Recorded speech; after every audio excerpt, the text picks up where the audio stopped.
MMA Rants and Raves, UFC 130, Brian Stann versus Jorge Santiago. Guys, I want to make a point before I get started with this prediction, and that is that Brian Stann is a top 10 middleweight. And, you know, it's interesting, Stann has mentioned that one of his goals is to become a top 10 middleweight. Well, knocking out Chris Lieben in the first round has definitely helped that case.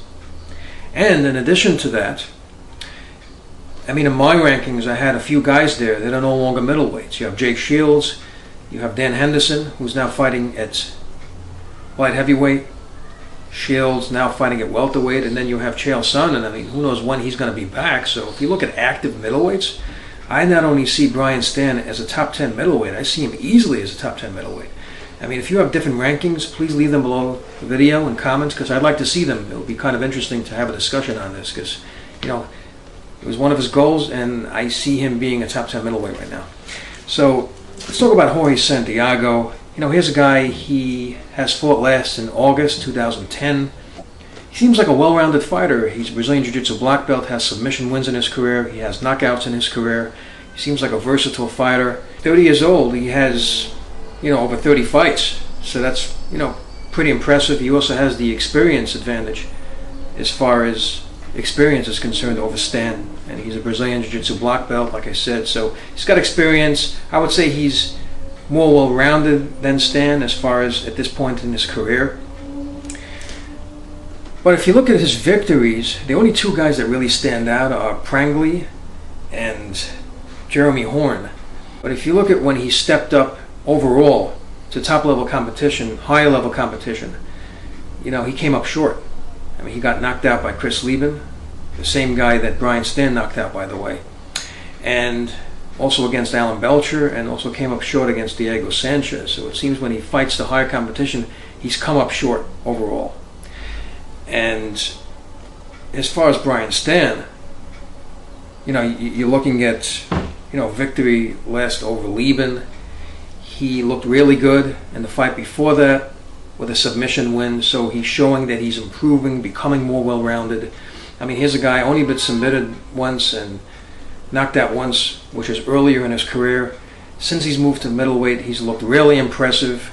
It seems his conditioning is really good. He's versatile with his weight as far as getting the weight cut, putting weight back on, fight time, and he's looking like a light heavyweight in there. He's a really big middleweight, which causes problems, matchup problems for many middleweights out there. He's really big. Size is a big factor, especially if you use it well like he does.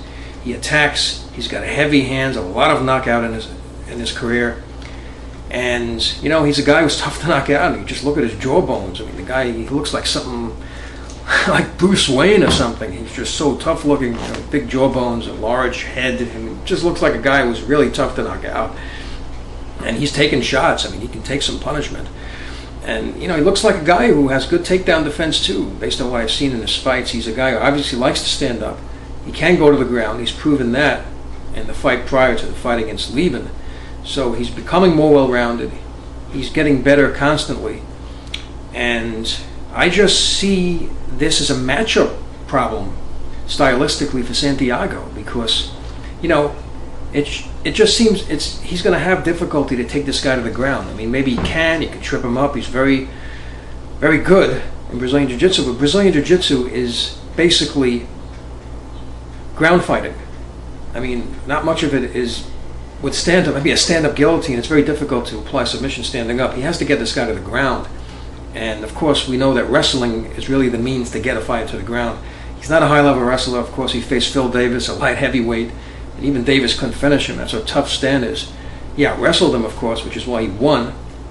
But Phil Davis is a very high-level wrestler. I mean, he is on a really high level as far as wrestling, and I don't see Santiago on that level. So it's going to be tough to get him to the ground. Santiago also has been a victim of knockouts as well. He's knocked out guys, but he's also been knocked out a lot more than Brian Stann has.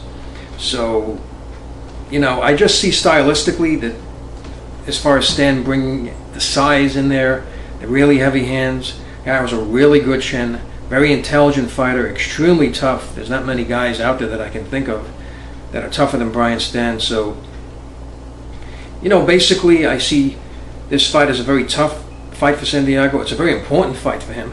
because I do see Stann as a top 10 middleweight, and for Santiago to improve, he's going to have a win over a fighter like Stann.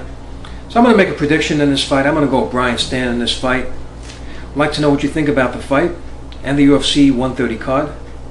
Please subscribe to this video, like up the video, leave your comments, and thank you for tuning in.